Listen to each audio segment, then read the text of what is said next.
I'm pretty sure it was a Saturday afternoon, and turned the TV on. I think it was WDRB Channel 41 in my little town, Shepherdsville, Kentucky.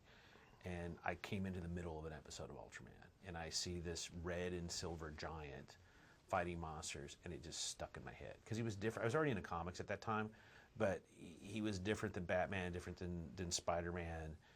He had kind of his own thing. He worked with the team, and so it stuck in my brain. And I wasn't surrounded by toys, or all I had was a TV show. So, but it must have meant something big to me because I never forgot about it. And then when I moved to LA years later, I re-engaged with it and understood how big the character was. For me, I think I was like 5 years old at my grandparents' house, and I found this Japanese manga called Dr. Slump by Akira Toriyama. And there was in the manga, there's a character that was fascinating over Ultraman, and I was like, why? And who is this character? And I started to recognize this giant hero like in other book forms, and then eventually on television that my older brother was watching. And then before I knew it, I was just like immersed in the world of Ultraman and trying to fight over who gets to be who with my older brother and the neighborhood friends, and we just played our role as Ultraman. And still today, when you go to Japan, Ultraman's inescapable. Yeah. He is everywhere. Yeah. It's kind of beautiful. Well, and then time passes, and then how do you guys are roommates at one point in life? Yeah. So how does that happen, and did Ultraman come up? Yeah, so what happened was when I moved to LA in the late 90s, a new series, there had been a little bit of a fallow period with the character where he wasn't really on the TV after many iterations.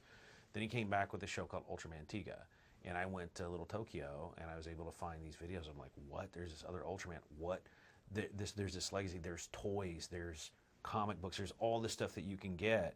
And then, of course, it would be, I met John my freshman year at Cal Arts, and out of the course of, look, when you're at a place like Cal Arts, you're nerding out about things. A lot of things. So, so that would be one of the things we would nerd out about. Yeah, and when he had this concept and he showed me a sketch, and I was like, Ultraman? Yeah, you want to do Ultraman? Well, and it wasn't Ultraman. But you had sketches of Ultraman, and so it was like, I can see where the inspiration was coming from. And so, from that point, I was like, oh yeah, this sounds exciting. But we were young, early days in our career, but you stuck with it, and because you had also come up with Kubo, right? And that went into production first at Laika. So. I actually pitched Kubo and Ultraman at the same time to Laika, and they chose to make Kubo instead. What's funny is you can trace like my love for Ultraman, like when it really, because I did a poster for a toy shop in Hong Kong, and I got paid in Ultraman toys. They're like, well, we can do this, or we can. I said, how about you just pay me in Ultraman and Kamen Rider toys, and that's what we did. So I got all those Metacom Ultraman and Kamen Rider toys. That was a cool job. Yeah. What was the inspiration for the storyline in terms of, I mean, it's very, it's action, but it's much more about family and parenting really than I knew going in that it would be like. And there's a lot of emotion behind it, particularly with this character Emmy that everyone loves now that they've seen it. Yeah. Well, I knew that there are a lot of people who didn't know who Ultraman was or what, although it's become kind of a trope in Japanese science fiction, a character like that. You have Spectre-Man, you have Goldar, you have all these other characters. But I knew what they could probably connect with was the challenges that parents and children face. You know, we don't always understand each other. We make assumptions about one another, and especially as we grow up, sometimes we can grow apart. And I knew that was a story that would probably be universal, and those are the kind of stories I like to tell. I don't like, I like films with nutritional calories. I'll say like, hey, look, it looks like junk food on the outside, but we've hidden some nutrition in there. I think Phil Lord says, hide some broccoli in the popcorn is what Phil says.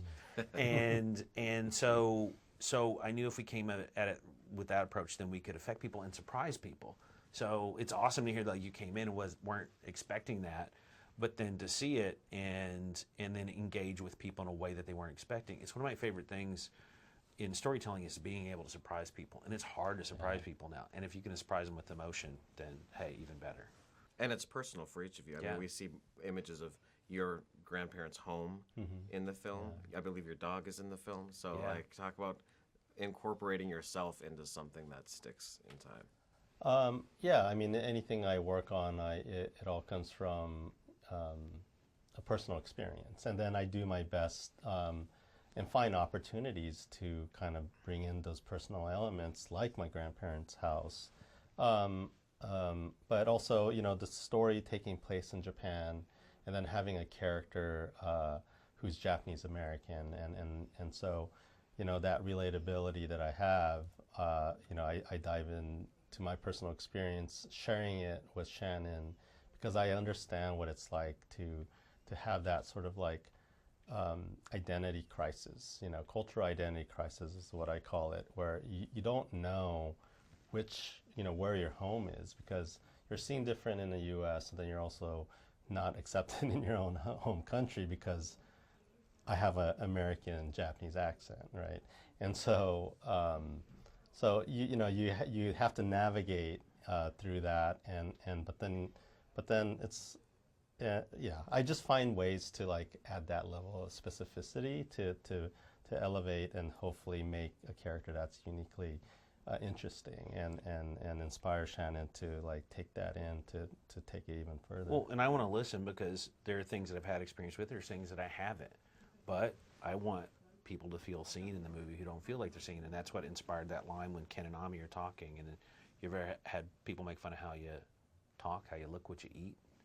You know, that kind of thing. Everybody's felt like an outsider at some point. But John sharing that story with me, I immediately went and wrote that in, and it's one of the things I'm proudest of in the movie. And that comes purely from John being vulnerable enough to share his experience. We're an awards website, and I'm curious what your thoughts on this are. Parasite became the first international film to win Best Picture a couple years ago. Yeah. What would it take, do you think? And do you think it's in the future for an animated film to win Best Picture at the Oscars? Well, it's something that I've been having a lot of conversations with Guillermo del Toro and Phil Lord and Chris Miller about just how people consider. You know, directors in animation are not even, we're not in the DGA. We're not covered by our own guild, by the Animation Guild. So I think if we make a good film, and there seems to be a stigma around the films as like, if it's a family film, it's not going to get nominated. If it's animated, which is purely a technique, it may not get nominated.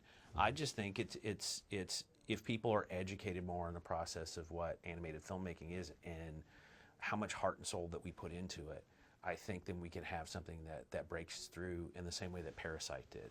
It was just a great film, and that's why, and people loved it, and that's why I was able to break through. Well, I hope that day comes. Yeah. Well, we'd love to see it, and thank you guys. Congratulations on the film. Awesome. Thank Thanks you so very much, much. man. Really appreciate it. Thanks.